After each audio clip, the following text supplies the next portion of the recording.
తొలగించాలి తొలగించాలి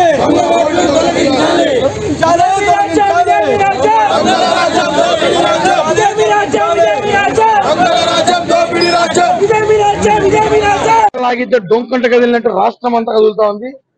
కాంపౌండర్ కాడి నుంచి ఐఏఎస్ ఆఫీసర్ కి దొంగోట్లు చేశారని చెప్పి పట్టుకుంటున్నారు. దీంట్లో సీరియస్ గా ఎలక్షన్ కమిషన్ తీసుకొని ఏదైతే దొంగోట్లను తొలగించాలి, అదే విధంగా ఇల్లుండి వస్తున్న తుది జాబితాని వాయిదా వేసి నిజంగా నిష్పక్షపాతంగా ప్రతి ఎంక్వైరీ చేసి ప్రతి ఇంటికి తిరిగి సమయమైనా పర్లేదు ఒరిజినల్ ఓట్లు రిలీజ్ చేయాల్సింది జనసేన పార్టీ తరఫున డిమాండ్ చేస్తున్నాం. ఆర్టీఓ గారికి చెప్పాం, ఇదే దొంగోట్ల విషయంలో మాకు తిరుపతి ఐఏఎస్ ఆఫీసర్ ఎవరైతే ఉన్నారో హరిత గారు, ఆయన లాగిన్ నుంచి కూడా దొంగోట్లు ఎపిక్ ద్వారా డౌన్లోడ్ చేసినట్టు మాకు సమాచారం ఉంది, అనుమానం ఉంది. ఒకరు విచారించి ఆయన మీద చర్యలు తీసుకోవాల్సిందిగా ఆర్టీఓ ఆఫీసర్ గారికి కోరాం. ఇప్పటి వరకు ఐఏఎస్ ఆఫీసర్ ఒకరు, మళ్ళీ ప్రైవేట్ ఉద్యోగస్తులకు ముగ్గురు వెళ్ళారు. మొత్తానికి 40,000 దగ్గర ఓట్లు దొంగోట్లు ఇచ్చారని సమాచారం ఉంది. మొత్తం పోలీస్ ఆఫీసర్లు సస్పెండ్ చేయాలి, అదేవిధంగా రాజకీయ నాయకులు పలికిన పోటీ చేయకుండా చూడాలి, ఎవరైనా సహకరించారు వాళ్ళని కూడా. తొలగించకపోతే హైకోర్టుకు వెళ్ళి పోరాడతాం. ఇంకా చాలా మంది ఉన్నారండి, అందరూ ఎవరు వదిలే ప్రసక్తే లేదు.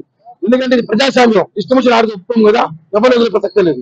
ఈ వైసీపీ అధికార పార్టీ నాయకులు, ఎమ్మెల్యేలు, మంత్రులు వైనాట్ 175 అంటే మేము ఏదో అనుకున్నాం, వీళ్ళు ప్రజలకి ఏమి ఎగబెట్టి పొడిచేయారో వీళ్ళు వైనాట్ 175 వీళ్ళు దొంగ ఓట్లు ఎక్కించుకొని దొడ్డిదారిలో అధికారంలో రావడం కోసం దొంగ ఓట్లు ప్రతి నియోజకవర్గంలో 30 నుంచి 50,000 ఓట్లు ఎక్కించుకొని వైనాట్ 175 సిగ్గు ఉండాలి.